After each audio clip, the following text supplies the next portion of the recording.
আর তোমাদের দাদা কালকে আবার চাল এনেছে, কালকে দুপুরবেলার দিকে দিয়েছিলাম, আজকে আবার এসে দিলাম। এটা হচ্ছে তোমার বাঁশকাঠি চাল, একদম দারুণ চাল, অল্প পোকা। দাঁড়াও তোমাদের দেখাচ্ছি চালটাই, দেখো চালটা দেখো কি সুন্দর লম্বা লম্বা।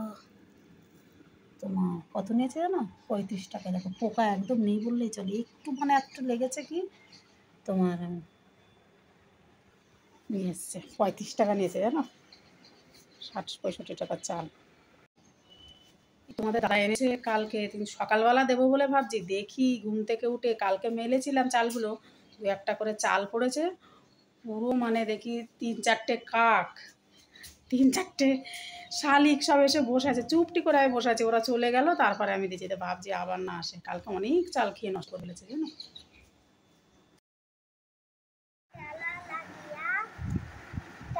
থাকে সে কত কষ্ট পাইয়াছে, যদি আর কেউ ডালা ছুঁড়ে আর ওই ডালা তোমার গায়ে লাগে, তোমার কত কষ্ট হয়।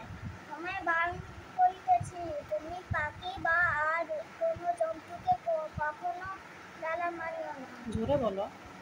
সুরেন্দ্র শুনিয়া অতিশয় লজ্জিত হইল এবং কহিল, মহাশয়, আমি আর কখনো কোনো জন্তুকে ডালা মারিব না। অনেক ভালো কইরু করে তাহা। এই দেখো রুচি অনুভব করতে ফুল কবুল করেছি। এই দেখো বন্ধুরা, অভিজিৎ জানো সকালে ডাল আর ইয়ে করেছি, তা ও খাইনি।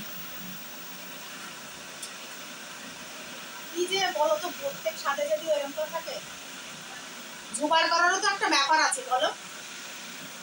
একদম বোঝে না, মাথায় মারছে কি কাণ্ড করছে। তারপরে রুচির কথা বললাম, শান্ত হয়ে তোমাদের দাদা ভাবছে, এখন আর 10-12টা মতন ভাজা বাকি আছে।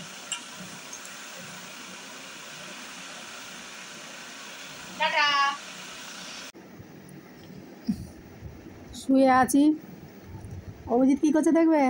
এই দেখো বই পড়ছে, দেখবে বন্ধুরা, দেখতে পাচ্ছ বই? এই দেখো হাতে বই। ও না শুলে আমাকে শুতে দেবে না, এই যে মাথা খুঁড়ে খুঁড়ে শেষ করে দিচ্ছে।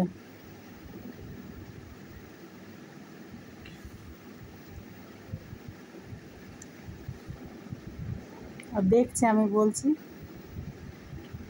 শোয়াই হলো না জানো, শুয়েছি চোখটা লেগেছে কি বাস।